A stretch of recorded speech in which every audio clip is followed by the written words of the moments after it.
Rafael Porsekansky nació en Montevideo el 16 de junio de 1975 en una familia judía con sus 4 abuelos inmigrantes, por un lado de Argentina y por el otro lado de Europa del Este. Su madre se dedicó a la crítica de arte y su padre a la arquitectura. Creció en la zona de Pocitos.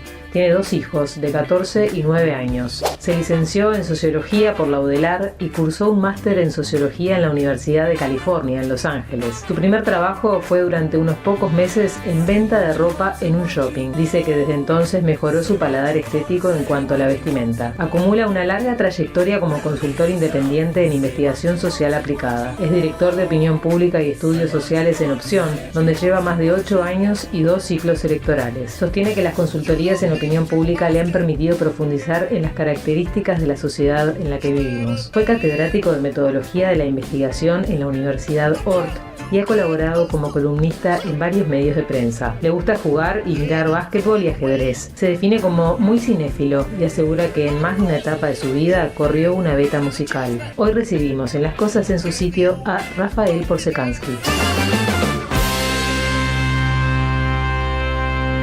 Altura tiene para jugar al básquetbol. Bienvenido, Rafael.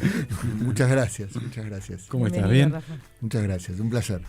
Bueno, podemos arrancar Sí. hablando de lo que estábamos conversando Estamos fuera del aire. Sí. Sobre el tema de la inteligencia artificial y cómo impacta en nuestras distintas profesiones y cómo impacta en el tema de la opinión pública o en las consultorías de opinión pública, Rafa. Bueno, sí, es un cambio tecnológico muy relevante.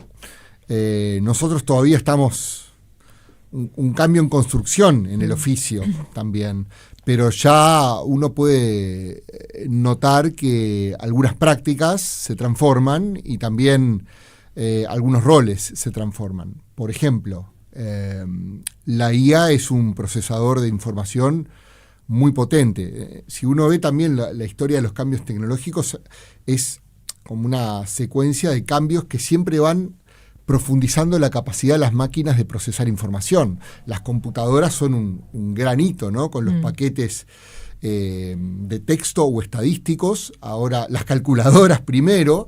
Bueno, ahora tenemos a la IA.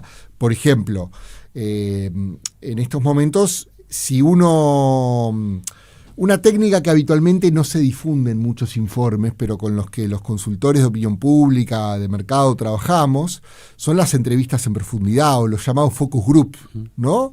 Que no se trabaja con estadísticas ahí, se trabaja con texto. Entonces uno, por ejemplo, graba las entrevistas y la IA puede transcribir y puede darte inclusive un pantallazo de los principales resultados. No sustituye el trabajo humano, pero sí libera horas para hacer otras cosas o en su defecto para hacer lo mismo en menor tiempo. Sí, con menos gente. Con menos gente. No necesariamente con menos gente, pero para hacer lo mismo sí con menos gente. El tema es que después sobre eso se podría añadir un valor extra. Ahí depende de si el cliente quiere pagar menos, por ejemplo, por lo mismo. Claro. O si dice, esta plata disponé y dámelo, a ver, el mejor producto, ¿no? Exacto. Sí. Entonces, sí, sin dudas que la IA presenta un montón de oportunidades y de desafíos. ¿Pero hay menos gente trabajando en temas de opinión pública por la inteligencia artificial?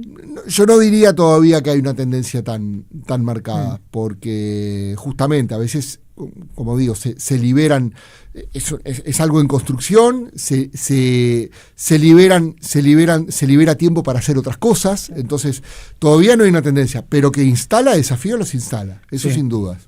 Por ejemplo, bueno, hace poco tiempo Búsqueda sacó una nota de cómo estaba impactando la IA a nivel de empleo en algunas ramas, y notaba una cosa, que algunos puestos amenazados sobre todo eran los puestos más jóvenes, los junior, ¿no?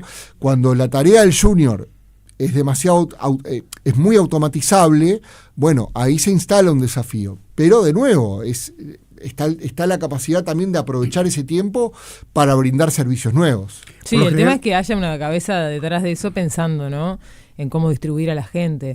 El desempleo juvenil en Uruguay es de los más altos de la región y es un tema estructural que ahora está más amenazado justamente por esto que decías, ¿no? ¿A qué tipo de trabajo pueden acceder? Cada vez de menos calidad, con menos, digamos, proyección, ¿no? Porque vos no entrás a una empresa como opción siendo joven, sin experiencia, ¿no? Ya no.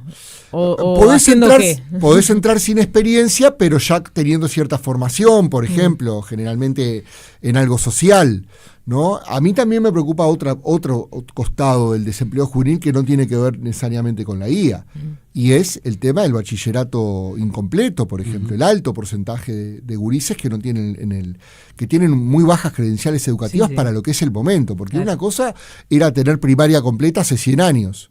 Hoy primaria completa no le alcanza a nadie. Totalmente. Entonces, ahí es otro costado que no tiene que ver con la IA, tiene que ver más con dos cosas, porque no es solo la cantidad de años que vos curses, es lo que vos aprendas. Y ahí también es importante ver, por ejemplo, los resultados de las pruebas PISA, que muestran estancamiento. Todo, pero ya ese 50 o 60% de deserción ya te da una pauta de que la educación está totalmente desconectada de lo que se está demandando a nivel laboral. Sí, y después, bueno, está también hay muchos oficios, no es nuestro rubro, pero hay muchos oficios que la IA impacta mucho más marginalmente, porque justamente tiene que ver, por ejemplo, con el trabajo de los objetos, ¿no?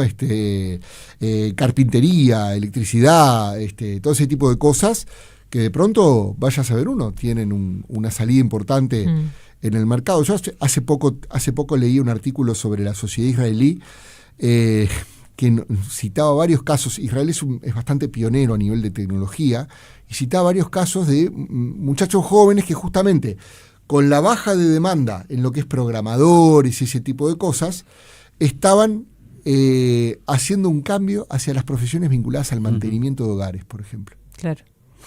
Sí, eso no se sustituye, o por lo menos por ahora. Por ahora no. Por ahora no. Y ahí la IA te da una mano grande también, ¿no? Vos podés plantearle a una persona, mira, esto es lo que puedo llegar a hacer por vos si me das determinado presupuesto, y le estás mostrando un lugar que ese render llevaría muchísimo tiempo hacerlo como se hacía habitualmente. Hoy en 2 segundos yo te pongo cómo me gustaría que fuese el estudio de Radio Sarandí. En ese sentido sí, pero la mano de obra no. No, la mano de obra por ahora no. Es lo que sobrevive. Sí. Y lo otro que no está sustituyendo por ahora la IA y que me parece absolutamente central es la capacidad de hacer buenas preguntas.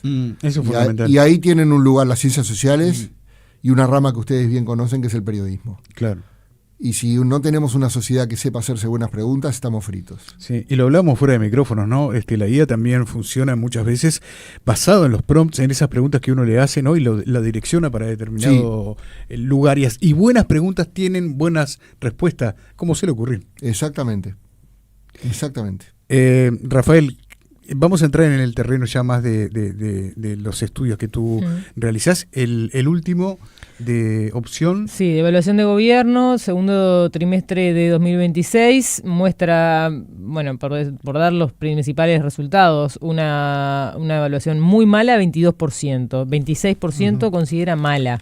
O sea que tenemos un 48% que considera que la gestión de Orsi es entre mala y muy mala. Sí, es alto. Tenemos ese porcentaje y además una brecha importante entre la aprobación y la desaprobación. ¿No? Sí, la aprobación, o sea, el verde, digamos, de la encuesta está muy buena, solamente 4% de los encuestados y 16% la considera buena. Es importante saber cuándo cerró también la encuesta, ¿no? Sí, esta es una encuesta que no cubre el llamado episodio de la camioneta, o sea que está reflejando otros elementos de posicionamiento de la ciudadanía, de visión del gobierno. Estás hablando de 1 de cada 5 uruguayos que solamente aprueba la gestión. Son números a los que no venía acostumbrado o a lo que no estaba acostumbrado en general la opinión pública uruguaya. Estoy hablando de los últimos 25 años, más o menos. Es cierto que el gobierno, la última administración de Tabaré Vázquez sufrió una crisis de imagen y que bueno, eso tuvo un saldo de aprobación negativo, pero este es más profundizado. Sí. Y no va tanto tiempo. Exactamente. No va tanto tiempo. El desgaste de Vázquez fue más sobre el final, si se quiere, ¿no? Sí, hay paralelismos interesantes que hacer con la administración Vázquez II. La administración Vázquez II comenzó con una luna de miel, con un techo importante, o sea, con más de la mitad de la población aproximadamente aprobando al gobierno en sus primerísimos tiempos, y tuvo un deterioro muy rápido. Aquel primer semestre de la gestión Vázquez II fue complicado para el gobierno, y ya al final de 2015, primer año, el saldo de imagen ya era negativo. Este gobierno, primero, en primera vuelta lo vota un 44%. Un porcentaje muy similar, enseguida antes que asuma, decía que la gestión iba a ser buena o muy buena. Pero ya a los 2 meses, con los primeros pasos que dio el gobierno, mucha gente se fue al medio. Es decir, solamente aproximadamente un 30% aprobaba la gestión en los primerísimos tiempos. Y ya tenías un gran segmento en el medio, que estaba diciendo, por ahora no veo muchos cambios, estoy esperando a ver qué hace el gobierno. Entonces, ¿cuál es la tendencia más importante que se ha ido dando? Sí, una caída de la aprobación, pero la más importante de todas ha sido una caída de ese segmento neutro y un crecimiento de quienes desaprueban hoy abiertamente la gestión. Uh-huh. Es un número alto. Sí, y repetir también que la variable, que no es lo mismo, la variable que estamos midiendo en esta pregunta que citó Pau, es la aprobación del gobierno, no del presidente. No del presidente, claro. Están correlacionadas, pero no son lo mismo. No es lo mismo, exacto. Aparte, otra cosa que también se puede desprender del análisis más en la tendencia o la serie histórica, como dicen ustedes, es que nunca había empeorado tanto de un trimestre al otro.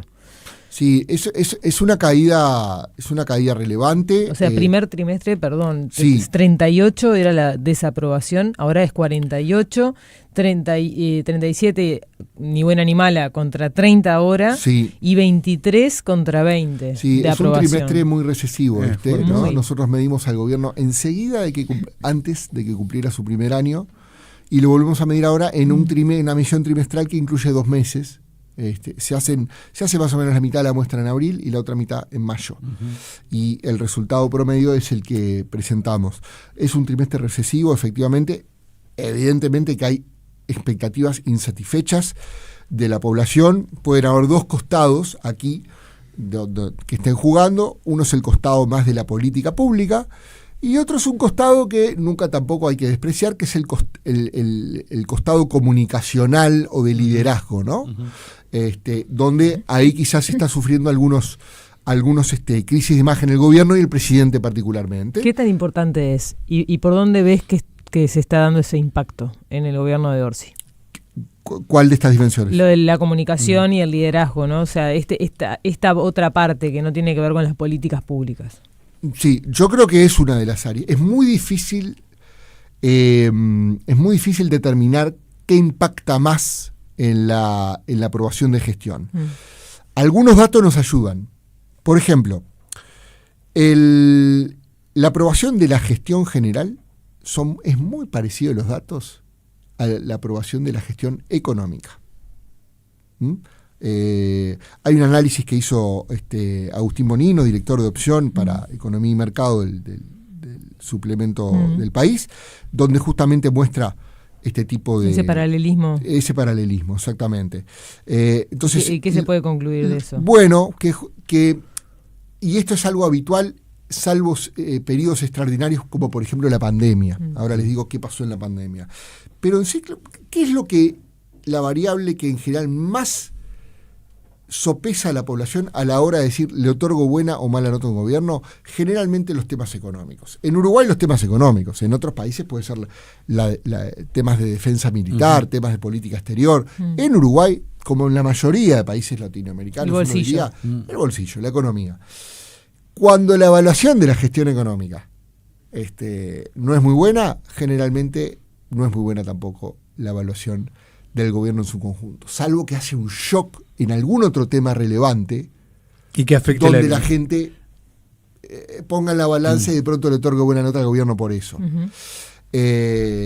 Por ejemplo, si viniera un shock, si la ciudadanía percibiera un shock de mejoras en seguridad pública y mantuviera una evaluación negativa sobre la economía, quizá igual esa mejora percibida de la seguridad pública quizá impactaría en favor de la imagen de gobierno, compensaría.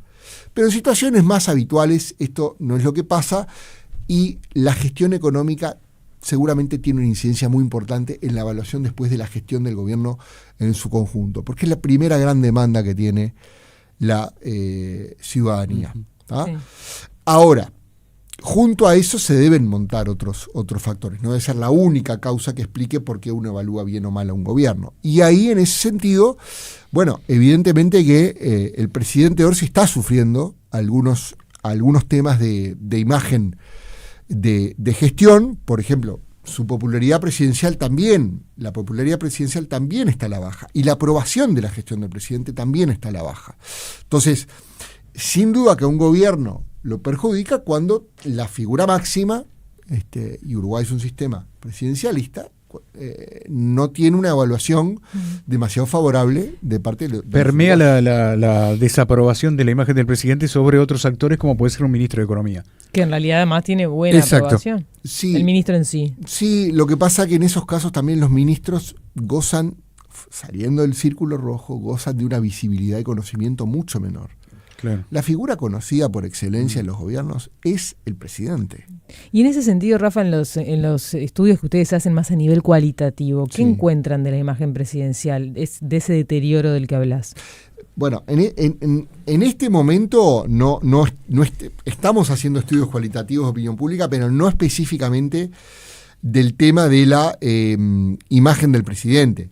Yo siempre hago, de un modo absolutamente informal, tengo mis termómetros distribuidos en la digamos, en la opinión pública uruguaya, de diferente perfil, pero no es una investigación de tipo sistemático. No es una muestra representativa. No es una muestra representativa, exactamente. Dicho esto, está claro que el tema de la camioneta, que reitero, no está incluido en la encuesta, es un desafío más que se le agrega a la imagen del presidente. Veremos de qué grado de impacto es y de qué plazo de duración tiene. Lo que sí está claro es que el presidente Orsi tiene, esto ya lo he dicho varias veces, atributos de liderazgo que son diferentes a los presidentes anteriores que tuvo Uruguay.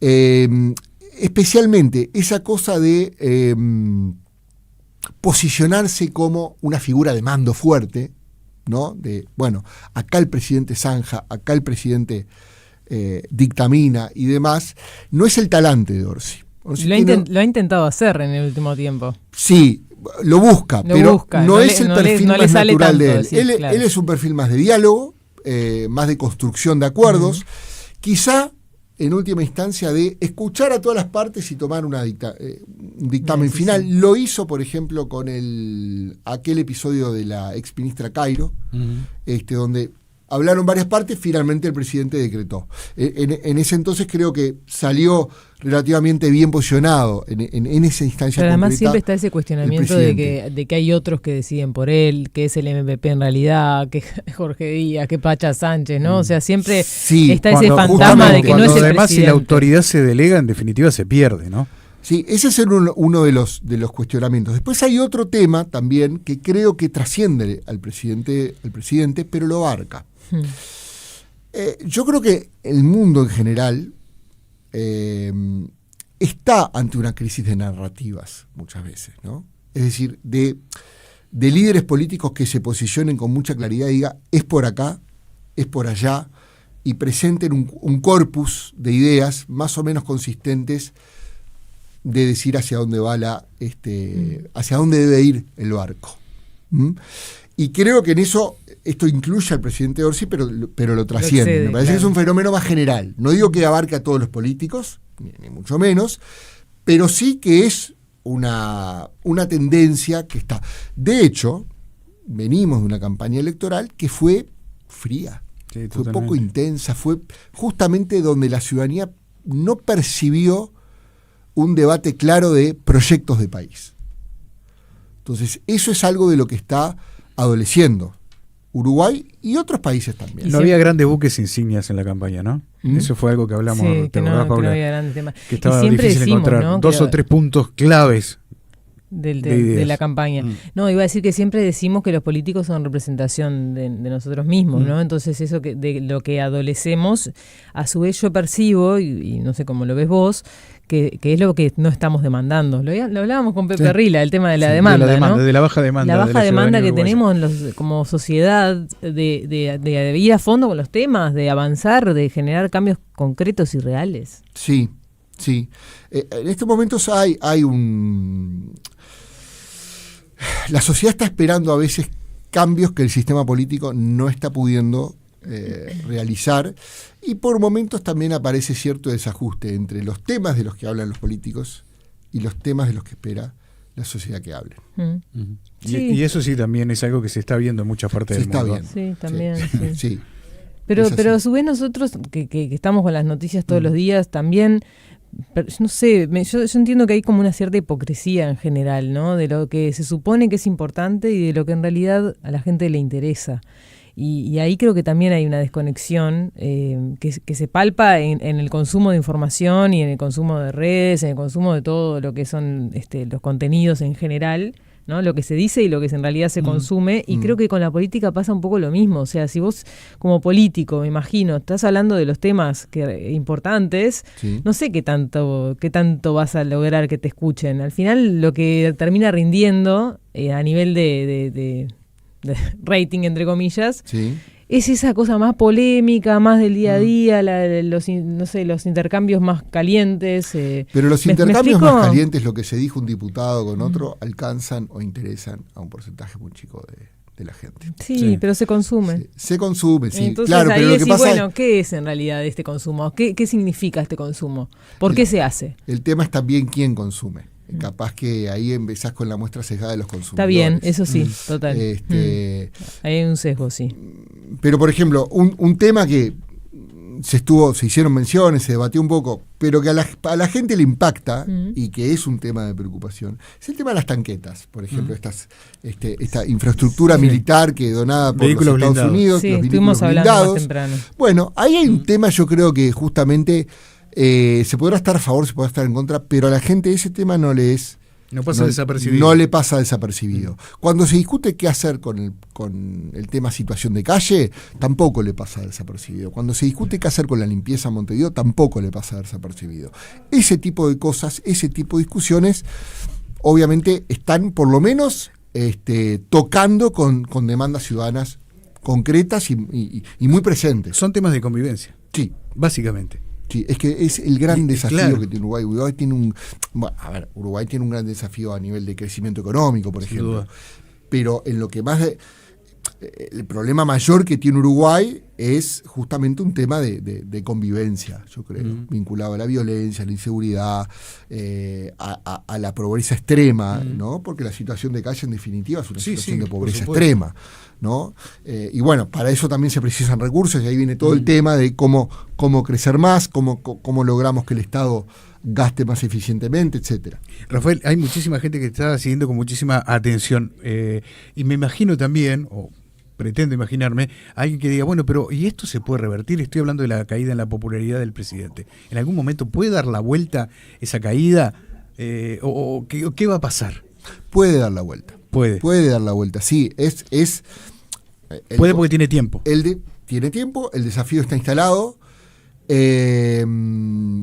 Como en el deporte, la política da revancha. Entonces, les pongo un ejercicio, una simulación. ¿Qué pasaría si surgen 3 polémicas o 3 debates importantes de la ciudadanía y el presidente Orsi toma un conjunto de decisiones que son bien vistas, y el modo de actuar, lo que decide y el modo en cómo lo decide, las cosas son bien vistas como la ciudadanía? Bueno, ahí se empieza a reconstruir de nuevo un poco la imagen del presidente, por ejemplo. ¿Qué pasa si ahora saco al presidente? ¿Qué pasa si el gobierno anuncia medidas importantes con las que la ciudadanía sintoniza? Bueno, me empieza a mejorar un poco la imagen del gobierno también. Los gobiernos siempre, además, precisan de un elemento, más en un país pequeño como Uruguay, que es esencial, que es la suerte. De eso no se puede escapar nadie. Siempre...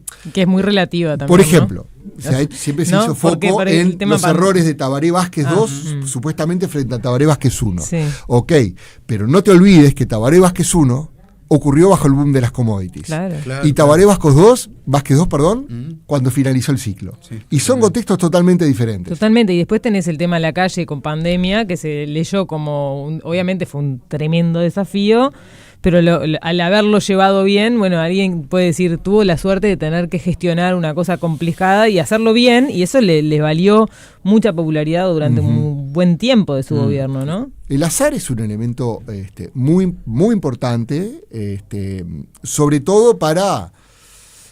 al que Uruguay es un factor que no puede controlar demasiado. Uruguay no puede setear el precio de las commodities, claro, que son fundamentales. No puede determinar cuántos argentinos van a venir al país. Puede hacer cosas para que vengan más, pero el volumen grande no lo va a determinar Uruguay, porque si Argentina tiene un tipo de cambio X es una cosa, y si tiene otro tipo de cambio es otra. Por supuesto. Entonces, ese elemento es muy importante. Después los gobiernos tienen que ayudar a la suerte. Sí. Ahí está el punto central. Al pasar deslizaste algo vinculado a la pandemia que dijiste después vuelvo. ¿Qué era? Bueno, justamente, durante la crisis de la pandemia, la evaluación de la gestión económica estaba por debajo, tenía saldo positivo, pero estaba por debajo, claramente por debajo, de la evaluación de la gestión del gobierno. No iban alineadas, una estaba mucho más abajo. Había otros factores que estaban determinando una alta imagen del gobierno. Y era la gestión del gobierno en la pandemia, el liderazgo del presidente, aquellas conferencias de prensa que tuvieron buen impacto a nivel comunicacional en la ciudadanía, y que el gobierno sorteó con mucho éxito. Nosotros observábamos en plena campaña electoral que más allá de que iban a votar por el Frente Amplio, muchos ciudadanos decían, en la crisis de la pandemia le doy la derecha al gobierno, en la gestión de la crisis de la pandemia. Sí, sí. Lo que pasa es que en ese momento lo que importaba era la salud y a nivel económico todo el mundo entendía que se estaba en una situación muy difícil. Sí. Claro, o sea, pero podías separar las cosas, digamos, ¿no? Es decir, en este momento el tema laboral está horrible, económicamente estamos muy mal, difícil que esto se le pueda atribuir al gobierno. Sin embargo, hay decisiones que sí eran responsabilidad del gobierno. Exacto. Hay algo de eso. Ese fue un elemento central. En El Salvador, por ejemplo, la imagen de Bukele, ¿en qué está sentada? En la gestión económica, y por lo menos hasta ahora ha sido más el gran atributo de imagen que él tiene entre los salvadoreños es cómo ven los salvadoreños los cambios en seguridad pública. Claro. Después nos guste o no nos guste el modelo Bukele. Estoy diciendo aparte, estoy diciendo, son casos especiales, pero en general, como aquella famosa frase del asesor de Clinton, la economía estúpido, ¿no? Que quería decir, bueno, lo que está afectando el ánimo de los votantes es sobre todo el humor económico. Bueno, eso generalmente es el driver o el motivador principal o lo que está fundamentalmente detrás de cómo uno mira a los gobiernos. Volviendo al tema de la aprobación del presidente o del gobierno, en este caso van medio de la mano, hay una, y haciendo los paralelismos que hacías con otros presidentes, hay un tema acá que llama bastante la atención, que es la baja aprobación de los frente amplistas. Sí.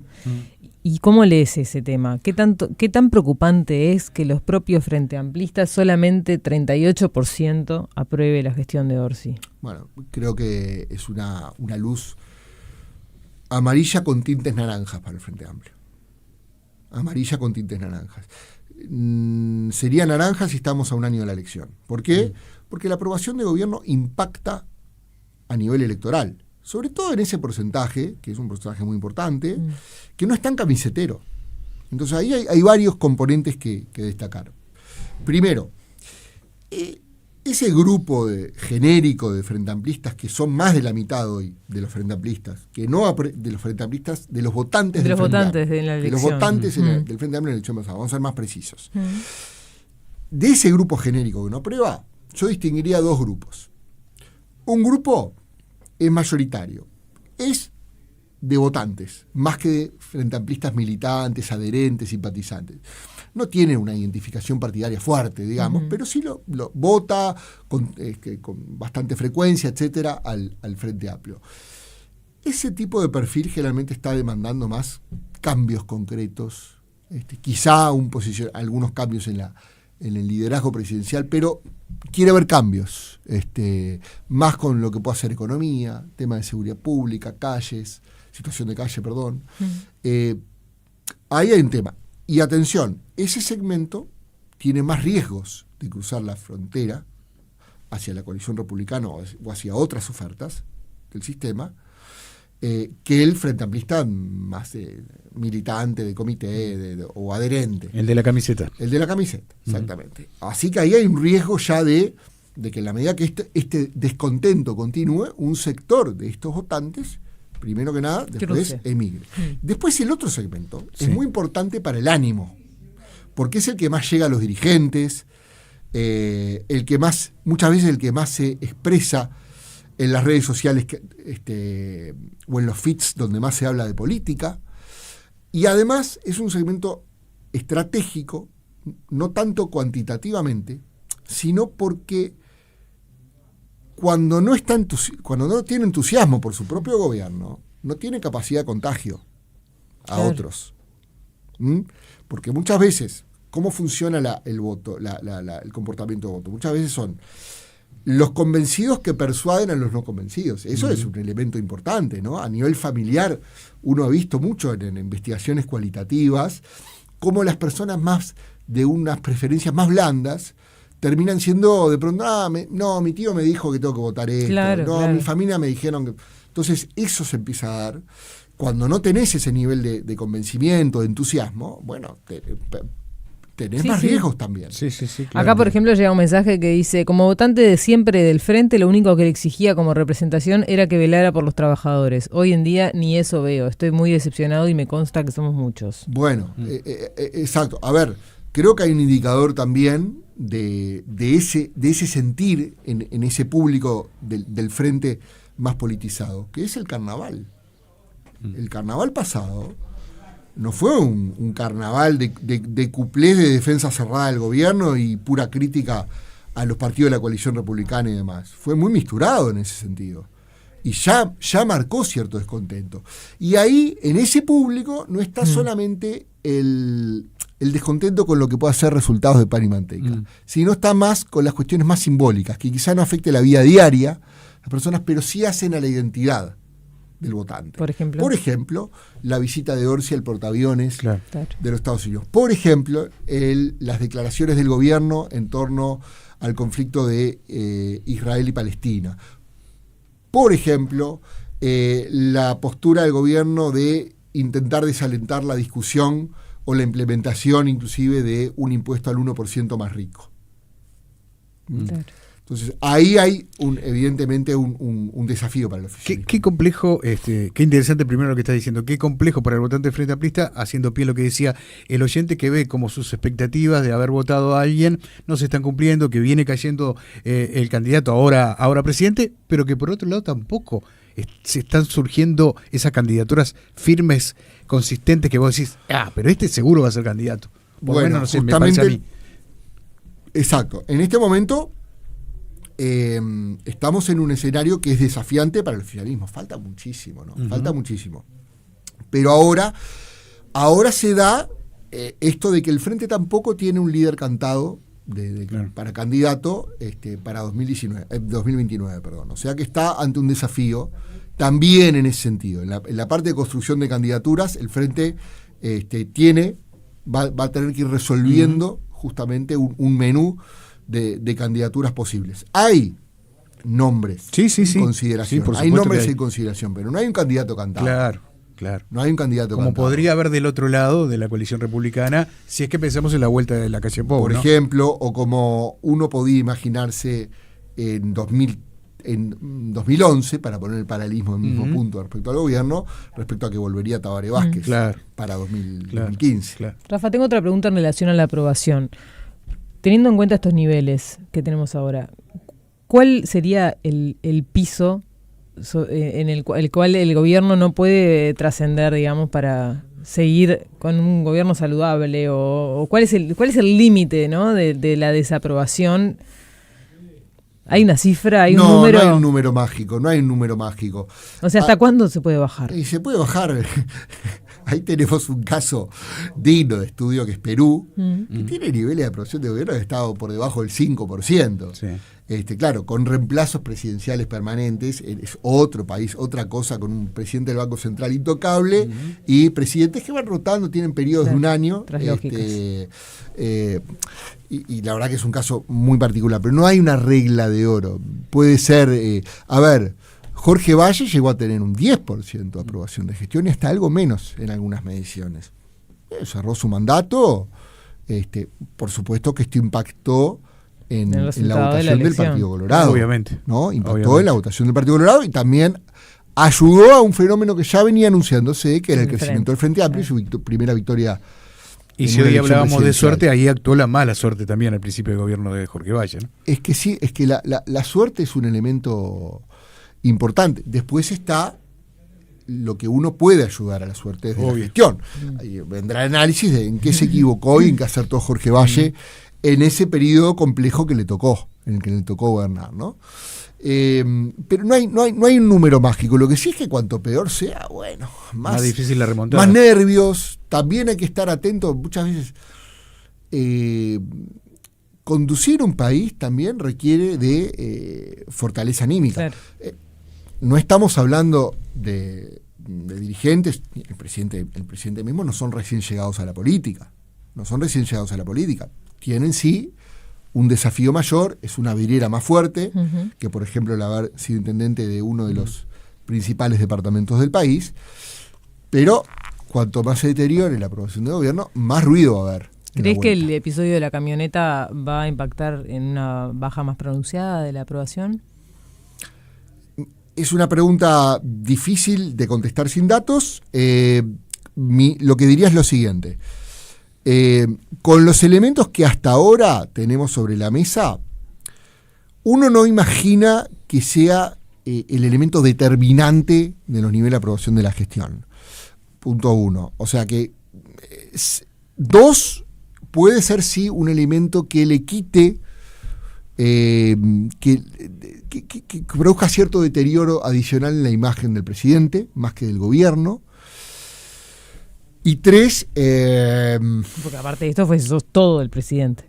Esto fue todo del presidente. Por eso, esto es más presidencial que del gobierno. De la figura de Orsi. Más presidencial que del gobierno. De todos modos, insisto, esto va enrabado con la pregunta de Pepe. Creo que en la medida que el presidente Orsi se enfrenta a un conjunto de desafíos donde la ciudadanía vea que el presidente resuelve bien, actúa bien, comunica bien, esto puede ser de algún modo subsanado o olvidado, ¿no? Es un elemento muy puntual, insisto, con los elementos que tenemos a la mesa, donde se está discutiendo un proceder inadecuado del presidente, no un delito, que sería diferente. Se está hablando aquí de un error, de un proceder inadecuado. Sí, por ahora no depende de quién escuche, porque hay gente que también lo puede tildar de corrupción directamente. Sí. El beneficio de ese descuento al que al final terminó renunciando, de alguna forma, dando a entender que sí, que era un beneficio totalmente irregular. Sí, hasta que si esto llega a la justicia ya pasa a ser otro tema. Sí, queda más en algún tipo de acusación genérica. No avanza, ¿no? Ahí como que queda ahí, queda trunco. Claro. Veremos que no lo ayuda al gobierno y al presidente en particular no lo ayuda. ¿Y cómo ves a la oposición hoy? A la oposición, bueno, intentando navegar por un lado entre la actuación en un modo que dé señales de bloque y por otro buscando también los posicionamientos propios, ¿no? Es decir, hay ciertos intentos, yo veo, de empezar, más allá de cuál sea el formato de competencia electoral, que siga permeando cada vez más esta idea de una coalición republicana, ¿no? Que no se disolvió, que sigue operativa, y por otro lado después, el Partido Colorado con sus sectores, con una interna que tiene sus contrapuntos importantes, el Partido Nacional con sus líderes parlamentarios que buscan también marcar perfil, pero que están en una espera indudable de lo que hará su máximo líder en popularidad y su máximo líder en general, ¿no? Está un poco a la espera en ese sentido. Y después, una identidad soberana que sigue marcando su perfil extrabloques con claridad, buscando posicionarse realmente como una alternativa que a la que no es equiparable a ninguno de los dos grandes bloques, y un cabildo abierto que es una incógnita relevante respecto a cómo se posicionará frente a los bloques en el futuro. ¿Es relevante a esta altura con la magra votación que tuvo? En un país donde las distancias entre los bloques son pequeñas, yo no dejaría darle relevancia. Esos poquitos puntos porcentuales pueden cambiar todo. Exactamente. No olvidar, el último balotaje se definió por 4 puntos. Parecía un balotaje holgado comparado con el anterior, pero siguen siendo 4 puntos. Sí, recuerden que si se mueven 2 puntos de un bloque al otro, se iguala la situación. Claro. Y el anterior por 1,5 puntos. O sea que, como se dice habitualmente, toda monedita cuenta, ¿no? Sí. Todo suma. Preguntarle a Fujimori, ¿no? Preguntarle a Fujimori. A Fujimori y a De la Espriella también, ¿no? Sí, también, claro. En este balotaje, que no fue sorpresivo por el ganador, pero sí fue impactante por el resultado. Bueno, en ese caso porque en Colombia justamente aumentó la participación electoral, algo que en Uruguay no suele suceder por este tema del voto obligatorio. Claro. Sí, nos podríamos también poner a analizar lo que está ocurriendo en la región con el tema del crecimiento de la derecha, ¿no? Nuevamente. Sí. No nos da el tiempo, pero capaz que algún comentario, Rafa. Ahí hay 2 temas. Está la rotación habitual izquierda-derecha, que no es nueva en América Latina, sí. Pero creo que quizá el fenómeno más interesante es el tema de las nuevas derechas, ¿no? Es decir, la mayoría de las derechas que han ganado no son las derechas más clásicas, es decir, hay una diferencia entre lo que podríamos decir un Piñera, un Macri, una Paloma Valencia en Colombia, por ejemplo, y un De la Espriella, un Milei, un Bolsonaro. Hay diferencias ahí. ¿Cómo la conceptualizarías esa diferencia? Yo diría que, por ejemplo, las nuevas derechas tienen más tensión con los llamados mecanismos liberales, no liberales económicos, liberales políticos, que tienen que ver con hasta dónde respetar el derecho de las minorías y hasta dónde ejercer el derecho de las mayorías. Más tensión, por ejemplo, con el periodismo, más tensión con el Poder Judicial, con la independencia del Poder Judicial. ¿Más autoritarismo? Esa es la gran discusión. Se habla mucho en estas, que también pueden ser izquierdas, por el lado izquierda, ¿no? De las democracias iliberales o los regímenes. Por ejemplo, Orbán de Hungría decía que él era demócrata y liberal. No Y, sino latina, no adicional. Demócrata y liberal. Entonces, juegan con más tensión en el componente liberal de la democracia. Dejan de ser democráticas cuando las reglas de juego de que, como dice Adam Przeworski, la oposición puede ganar las elecciones, se quiebran. En Venezuela la oposición no podía ganar las elecciones, evidentemente el régimen el régimen electo ya no era democrático, ¿verdad? No lo era y no lo fue porque justamente la oposición estaba impedida de ganar elecciones. Hasta ahora, quiebres democráticos por las nuevas derechas en estos nuevos gobiernos no ha habido. De hecho, han habido sí muchas tensiones. Por ejemplo, en Brasil ocurrió una tensión después de dados los resultados. O sea, está más tensionada la democracia con estos cambios. Claro. Rafael, un gusto que hayas estado con nosotros. Sí, gracias por venir, Rafa. Un gusto. Nos falta tiempo cuando te escuchamos, pero bueno, nos falta la oportunidad de tenerte nuevamente por aquí. Estamos a las órdenes.